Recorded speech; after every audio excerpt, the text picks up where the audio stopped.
Pedra Azul, no nordeste de Minas Gerais, esquina de Minas com a Bahia. Um lugar imerso entre as montanhas, onde as histórias se entrelaçam com os caminhos das rochas, florescendo um povo único, que com um jeito peculiar de ser e viver, fundem o presente e passado, construindo uma colcha de retalhos da vida rica e diversificada. Sejam bem-vindos aos Caminhos de Pedra.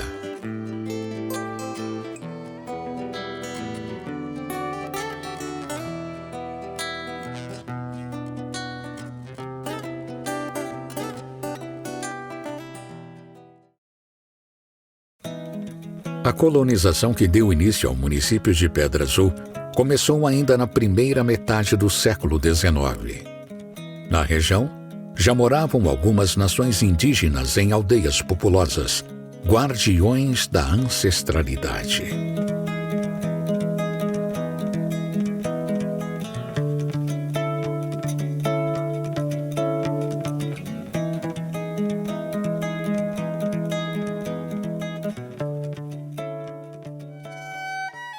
Os anos de 1831, 1832 e 1833 foram de uma seca muito severa. Então aqui era tudo mata fechada. Essa mata secou e os colonos colocaram fogo na mata e abriram clareiras. Então esse ano teve tanta queimada que ficou conhecido como o Ano da Fumaça.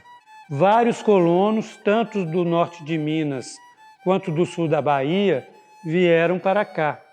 Então começaram a abrir esse primeiro centro, que era justamente aqui onde tem essa igrejinha. Com os colonos veio também o padre Manuel Fernandes, com o índio Antônio Timbira, que passaram a catequizar os índios. Na costa brasileira, esses indígenas viviam na sua maior parte lá. E aí com o achamento, né, pelos portugueses, né, e demais europeus, esses indígenas foram forçados a virem fugindo, né, desses descobridores para vários estados brasileiros. E um desses estados, obviamente, foi Minas Gerais, onde vieram várias tribos e grande parte que já existia aqui, porque aqui era uma área fechada devido ao descobrimento de diamantes, ouro. Então, o governo português ele fechou essa área, ficou como se fosse uma área proibida, né? Ninguém podia entrar, né? E, obviamente, esses indígenas já viviam, algumas tribos aqui, e outros vieram fugindo desses descobridores, vieram para cá. Perto de Pedra Azul tinha 3 ou 4 tribos, sobretudo na Fazenda Aldeia e na Fazenda Panamá. Mas depois os fazendeiros foram chegando e alguns índios que não foram catequizados, nem se uniram com os colonos, eles foram sendo escorraçados para a região da beira do Jequitinhonha, onde tinha o quartel de São Miguel, da 7ª Divisão, que hoje é cidade de Jequitinhonha, para a região onde ficava um lugar chamado Farrancho, que hoje é Guaranilândia, distrito de Jequitinhonha, e depois também foram sendo escorraçados desses outros lugares e foram subindo o Córrego do Prates, para a região onde tem Felisburgo, Rio do Prado, e de lá foram para a bacia do Mucuri, onde muitos deles ainda vivem até hoje. As nações indígenas se foram, mas seus traços permanecem por todos os cantos, nos rostos, nas tradições, nas histórias contadas.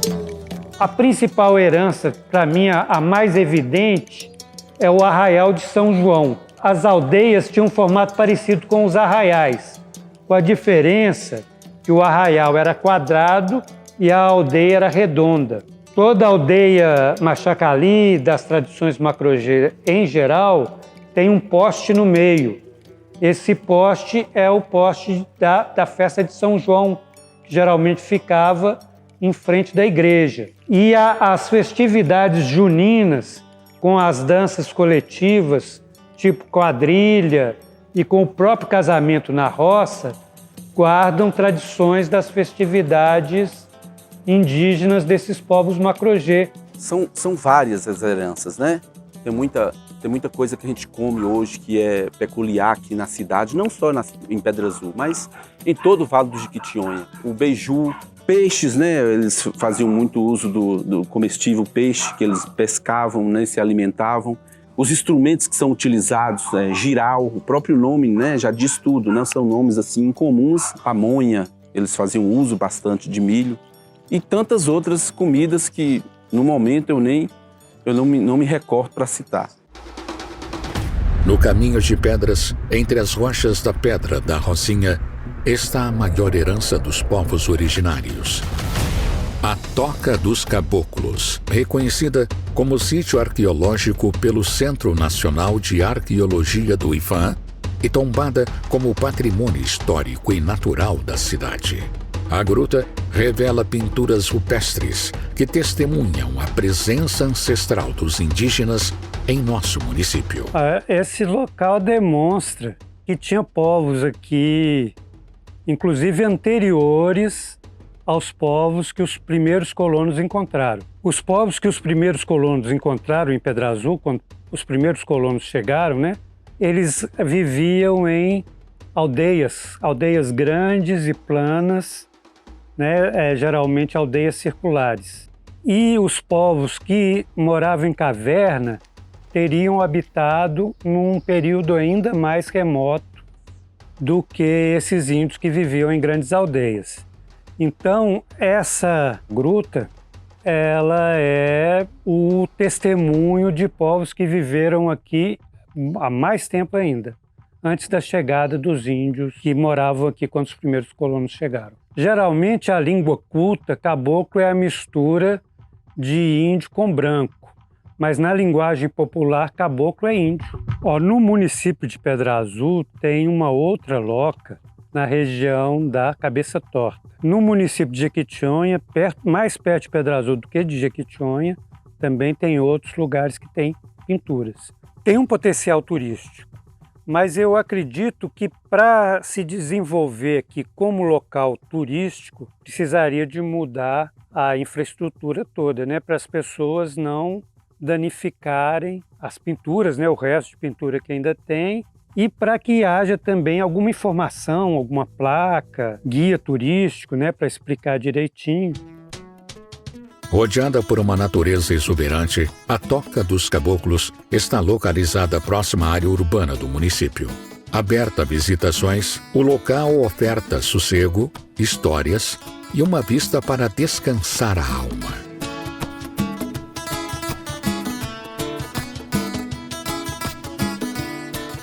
A experiência é algo muito surreal. Por quê?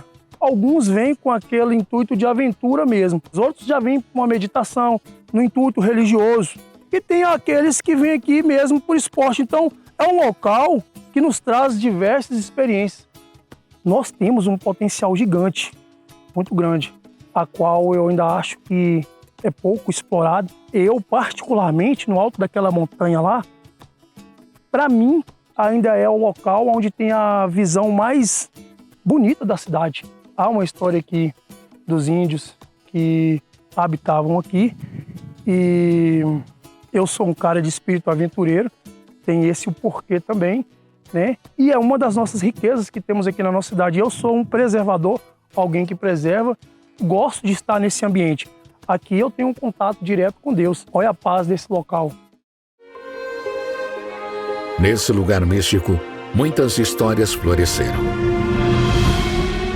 Como a vida de Alvino Sureco, um eremita cuja jornada espiritual se entrelaça com as rochas e segredos do local.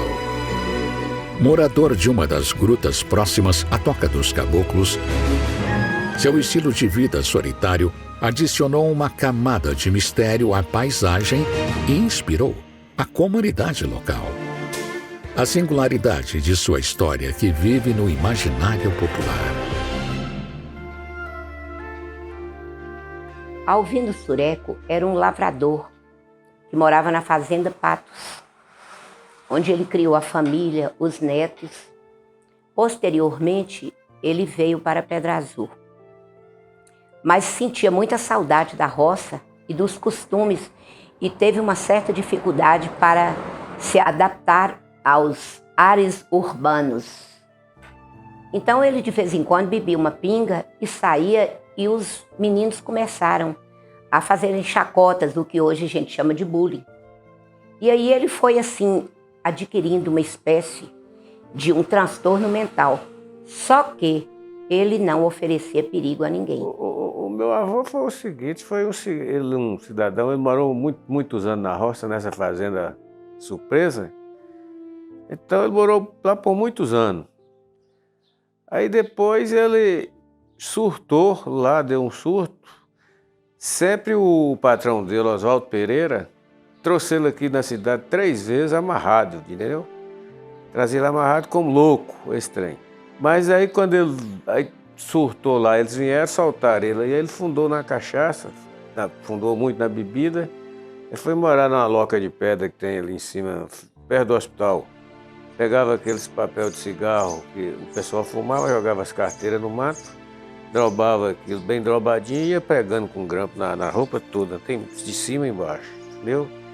E usava uma boina também toda fantasiada, andava com umas tacas de ferro desse tamanho, e ele também andava com a faca. E segundo o professor de João Moraes, meu ex-aluno, foi o primeiro designer que houve em Pedra Azul. Ele pegava papel de cigarro, papel colorido, enfeitava ali a loca dos caboclos onde ele morava. Tinha aquele cigarro Hollywood, ele usava muito aquele cigarro porque a parte de fora era bem alegre, bem colorida, e por dentro era prateado. E disso aí ele fazia inclusive cintos para a cintura daquele papel.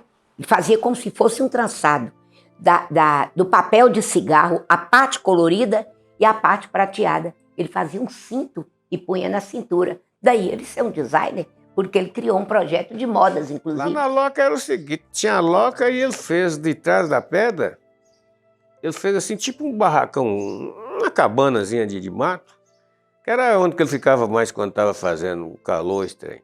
Agora, dormir mesmo, ele dormia dentro da loca. A loca ele só cabia ele deitado. Olha, o modo dele era morar na loca dos caboclos, comer carne sapecada no espeto e beber cachaça. Era o que ele gostava de fazer. E saía às ruas todo enfeitado com aqueles papéis. Fazia tipo umas fantasias muito bonitas, muito interessantes. De cima e embaixo, entendeu? Todo fantasiado, colorido. As carteiras de cigarro era toda colorida. E andava por todas as ruas da cidade, principalmente as ruas mais importantes. Essa aqui, a Avenida Joaquim Antunes, era a predileta dele. E quando ele descia da loca, ele entrava pela ladeira de Tapicuru, chamada, e descia pela Avenida Cassiano Mendes. E um traço interessante dele, que todas as vezes que morria uma pessoa de quem ele gostava, ele punha uma cruz. Então, de maneira que se morressem 5 pessoas no mês, eram 5 cruzes. As pessoas de quem ele não gostava, ele não punha cruz, porque ele falava que se ele pusesse a cruz, que ele ia pôr de cabeça para baixo. Os jovens faziam críticas dele, faziam assim deboche, e alguns adultos também. Mas ele respondia a todos com peculiaridade e com muita coragem. Mas com a maioria das pessoas ele tinha bom relacionamento. Aqui em casa, por exemplo, olha, a memória mais marcante que eu tenho dele é quando ele era irônico. Então, quando eu ia explicar para meus alunos sobre a função poética da linguagem, a imagem marcante é que ele foi capaz de fazer uma intertextualidade dentro de uma expressão que já existia. Por exemplo, o rato roeu a roupa do rei de Roma. Então, dentro disso aí, ele fez uma intertextualidade. O rato roeu a roupa da rapariga do rei. A palavra designer significa projeto. Então, o professor Dijon fala que ele foi o primeiro designer porque ele criou um projeto de se vestir e de viver totalmente fora dos conceitos da sociedade da época. Ele ficou lá na Loca há muito tempo doente. Aí o Padre Ancho foi lá, mas o Geraldinho de Mariola, pegou ele, levou lá para casa. Eu morava com a mãe lá no Timbira, uma casinha pequena, só tinha mesmo um quarto e uma cozinhazinha, sabe? Ele dormia na sala. E lá ele adoeceu e chegou a falecer. Aí eu tive que sair daqui criança para ir atrás do filho dele lá em Conquista. Mas quando eu cheguei no outro dia, o Vanderlino já tinha feito o enterro dele, um rapaz chamado Vanderlino Açougueiro. Tinha feito a festa toda lá à noite, dando bebida ao povo e comida. E no outro dia ele pegou, fez o caixão dele, pagou o enterro dele todo, enterrou ele. Então, o seu Alvino fez parte da cultura de Pedra Azul e é uma história que não pode morrer. Os nossos estudantes têm que saber. Pena que nós não tenhamos uma foto dele. Se pudesse voltar no tempo, se a gente pudesse voltar no tempo, talvez as pessoas tivessem valorizado mais a figura lendária que ele foi aqui em Pedra Azul. Ele era simpático, era alegre, era uma pessoa bastante verdadeira. Ele era capaz de falar, talvez, quando a resposta fosse não. E eu gostaria de complementar isso, porque essas pessoas são aquelas pessoas cuja memória não morre. São pessoas que não são como nuvens que passam. São pessoas que passaram e deixaram marcas. Tanto é que eu era adolescente quando ele viveu em Pedra Azul. E aos 75 anos eu tenho perfeita imagem dele, não só na mente, como também no coração. Foi uma pessoa interessante, né? E eu sempre o admirei, porque a exemplo de Ariano Suassuna, eu gosto muito de lidar com as pessoas chamadas doidas, porque são as pessoas mais sensatas que se conhecem, porque têm coragem de falar o que pensam, não se censuram nem censuram as pessoas que têm outros modos de viver.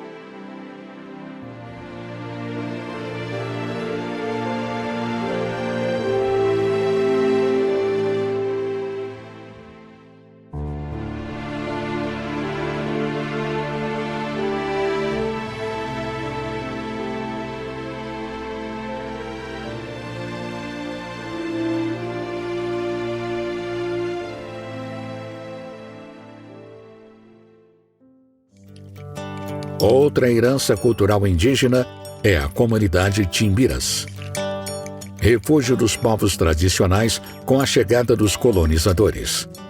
O nome da localidade homenageia Antônio Timbira, indígena que chegou à cidade em 1833.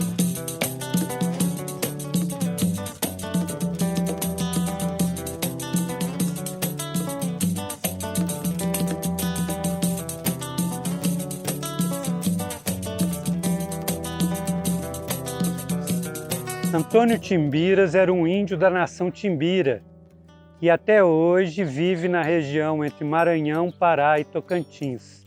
Nessa época, eles estavam sendo escravizados.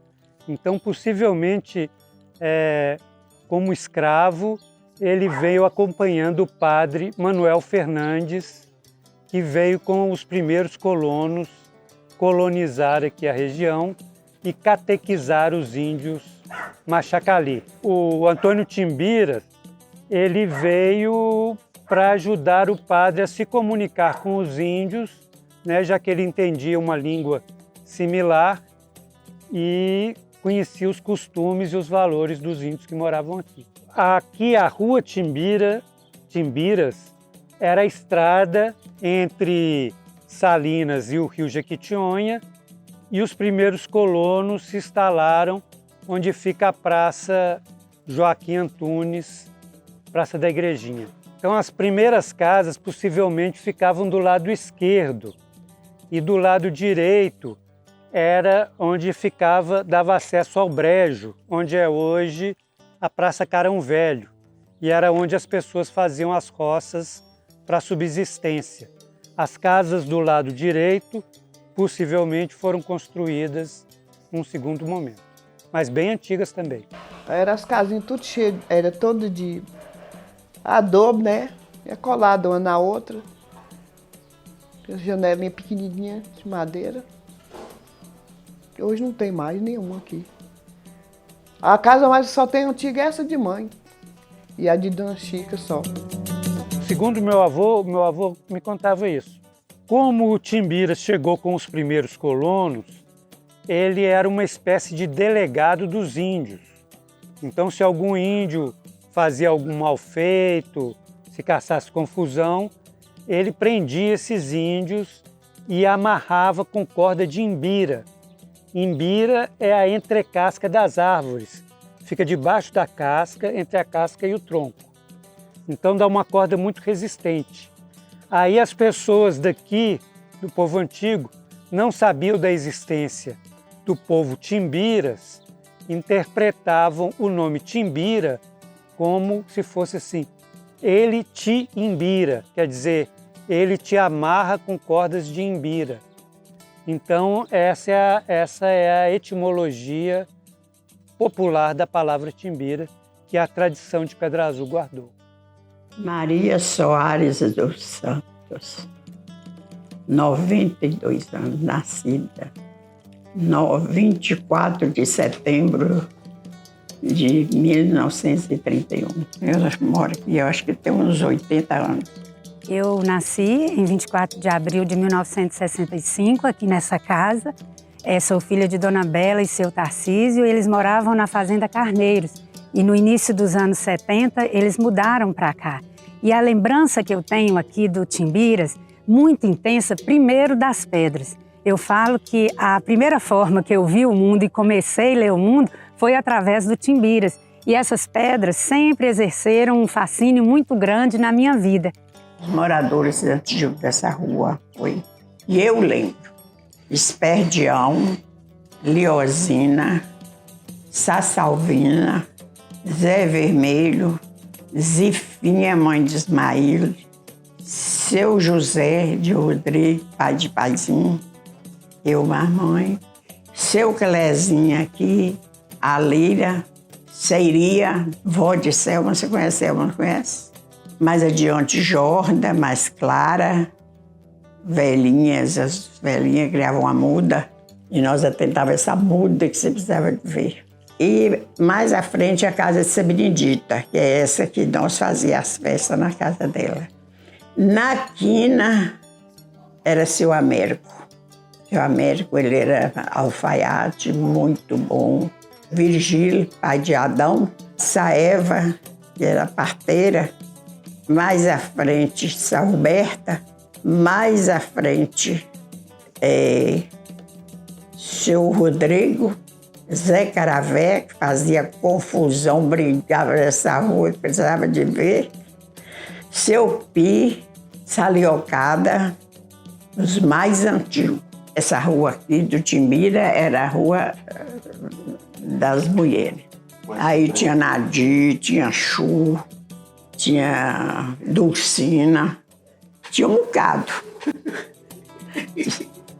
Ali o Nega mora, era pensão de Guilu. A vida aqui era muito simples, pessoas bastante simples, muita gente nas portas, muita gente sentada, conversando.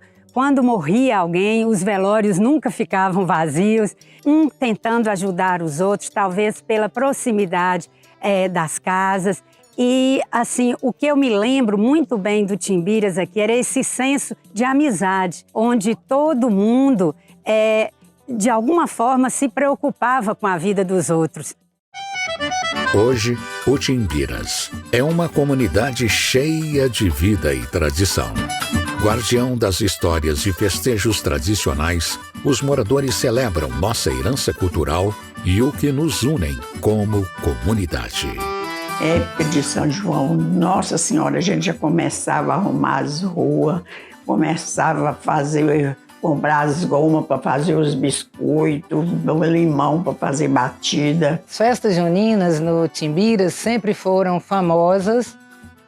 envolventes, porque envolviam a comunidade como um todo. Praticamente a cidade inteira participava. Começavam os festejos no dia 13 de junho, com a festa de Santo Antônio, em comemoração do aniversário do seu Antônio Ferreira, o esposo de Dona Raimunda, pais de Antônio Hilário e Hilton, nosso professor Vivi, e ali fazia a primeira festa junina no dia 13, em comemoração a Santo Antônio. Passados alguns dias, a comunidade do Timbira se reunia para fazer a festa do São João, que era uma festa também coletiva. Todo mundo acendia fogueira.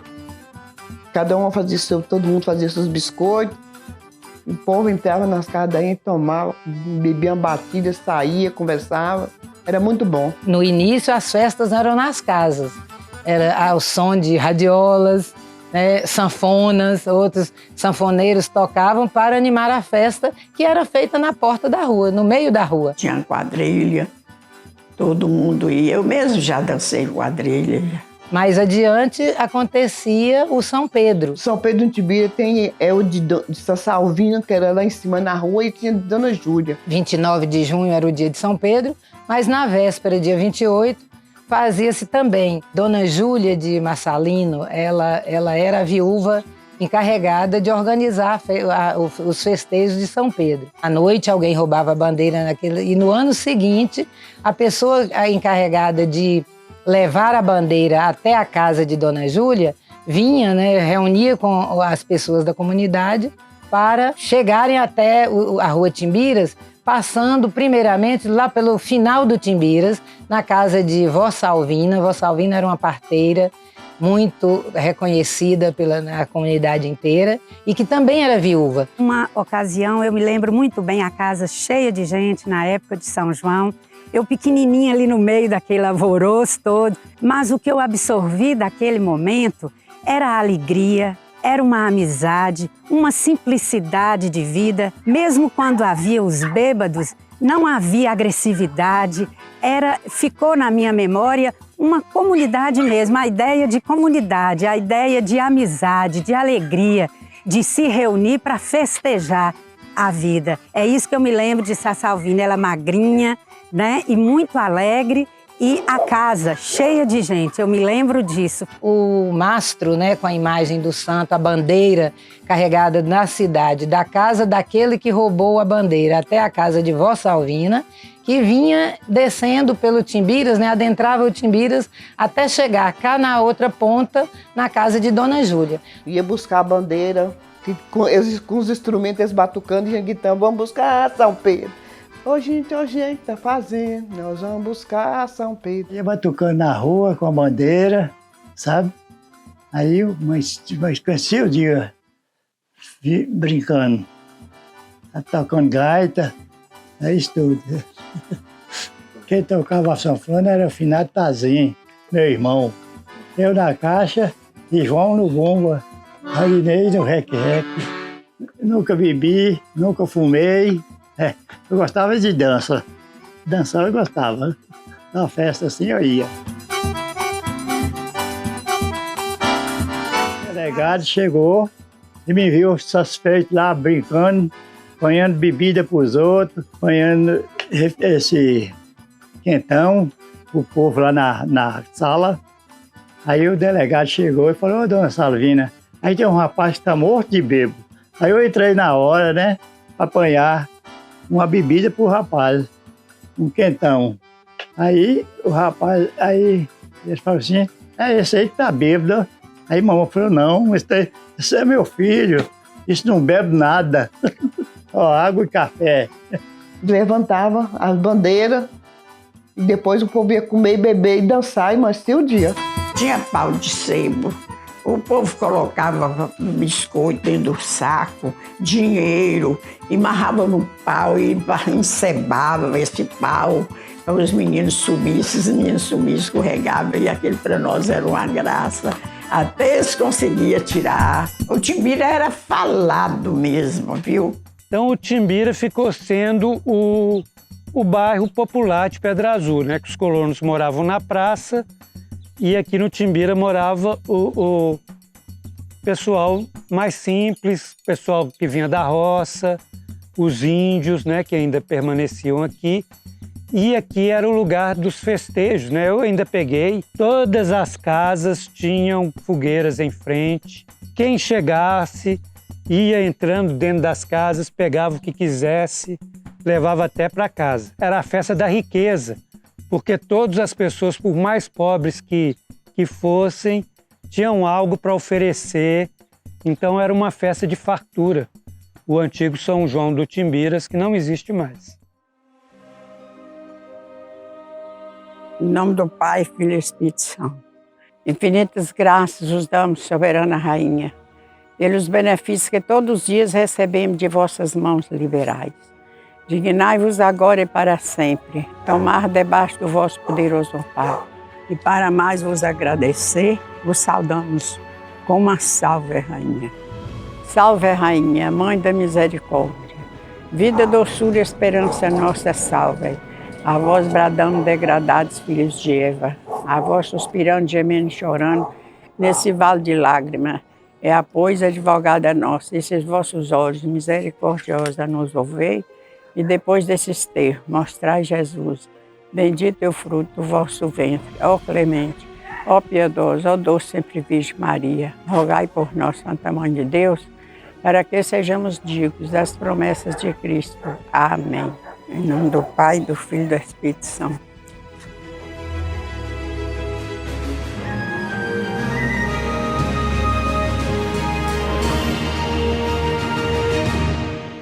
A comunidade São José surgiu com a vinda de meus pais da fazenda para Pedra Azul. Em 1960, meu pai, Tarcísio Rodrigues, comprou a casa em frente ao Cruzeiro do Timbiras. Dona Lisbéria, todo mundo a conhecia por Dona Bela, era professora, né, e estava aposentada e veio para Pedra Azul. Todos os sábados rezava-se o ofício à Nossa Senhora, costume vindo da fazenda, e como havia o cruzeiro lá, ele convidava as pessoas ali do entorno e pai e mãe rezavam aos pés do cruzeiro São José o ofício à Nossa Senhora, todo sábado, 5 horas da tarde. Mas em dias de chuva, essas coisas, foi ficando muita gente incômodo do local. Mãe tinha a garagem da casa, passou então essas reuniões para a garagem da casa lá em frente ao cruzeiro. Daí até surgir a comunidade foi um passo, né? Já então, em 1990, com o padre Felice Bontempi, através de um benemérito italiano, o senhor Luciano, que fez a doação do valor, a paróquia comprou uma casa bem próxima onde é a casa dela e onde está até hoje funcionando, onde funciona a Casa de Oração São José. E realmente tudo começou com a igreja, mas ela tinha realmente um espírito de liderança muito grande. Ela organizava, além das coisas da comunidade, ela tinha um dom natural de ser líder. Ela reunia essas mães, essas mulheres e fazia festas. Foi assim que surgiu, né? Desde 1970 até os nossos dias, a gente continua lá em oração. Uma vez por semana a gente se reúne para rezar, celebrar a vida e as coisas que acontecem na comunidade. O cruzeiro é datado de 1938. Na verdade, colocaram o cruzeiro em 1938 com a intenção de criar uma igreja ali bem próximo, né? Fazer a igreja de São José. Dona Isaura de Almeida, que fez a doação do terreno, o doutor Álvaro era esposo dela. Porém, quando o assunto foi levado para o pároco local, o Monsenhor Jaime, que na época era só o padre Jaime Ferreira, ele não achou conveniente construir uma igreja, já que a igreja matriz estava já em andamento, já estava construída uma boa parte, e seria muito próximo, né? Então ficariam duas igrejas muito próximas uma da outra. Aí não foi feito a igreja, mas manteve ali o cruzeiro, e onde sempre nos dias de São José, né, no dia 19 de março, todo padre geralmente celebrava uma missa, e ali a comunidade junto convidava a cidade inteira para fazer os festejos em homenagem a São José.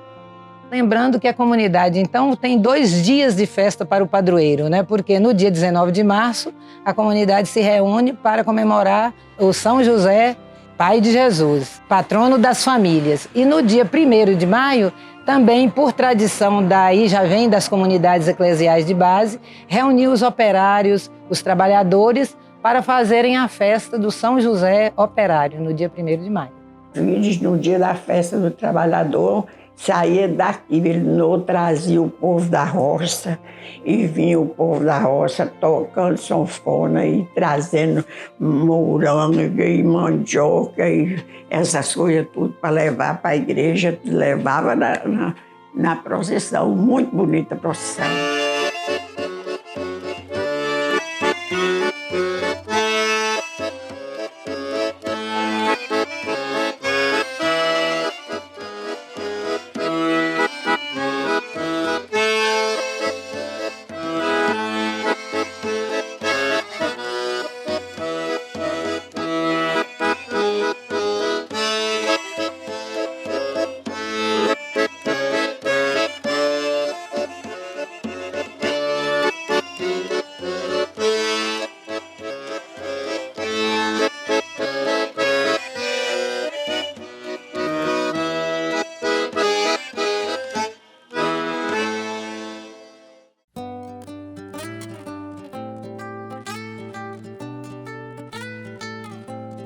Conta a lenda que certa vez, Deus em seu trono, solitário e frio, cansado de apoiar-se no seu sono, quis fazer seu avesso.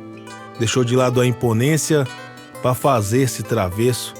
Cansado de tanta quietude, quis plantar uma semente de beleza e de virtude. Rumo à terra, ele lançou um menino. Fértil de imaginação e sem enrola, deu-lhe um tambor, o barro e a viola. E atribuiu-lhe uma missão, criar uma terra em meio ao sertão. Com a ingenuidade de menino e sem rancor, ele indagou ao grande Criador. Ora, velho, como irei fazer isso? Não vou te enganar, só sei cantar, dançar e brincar. Ora, pequenino, por que tanta aflição? Transforma em brincadeira essa grande criação.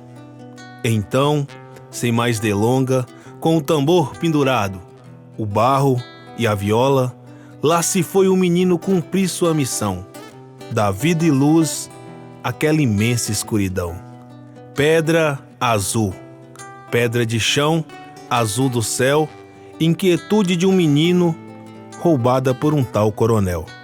Triste com aquela matança, ele espalha pedras pelo chão e agarra-se à esperança. De um choro matreiro, nascia a pedra da montanha e a pedra do cruzeiro. De um pranto que lembrava a sua princesinha, nascia a toca dos caboclos e a pedra da rocinha. Por fim, uma lágrima de fé e inspiração, nascia então a pedra da Conceição. Nunca mais se ouviu falar deste menino neste chão, só se sabe que ele seguiu pelo vale do Jequitinhonha, espalhando sonhos e criação.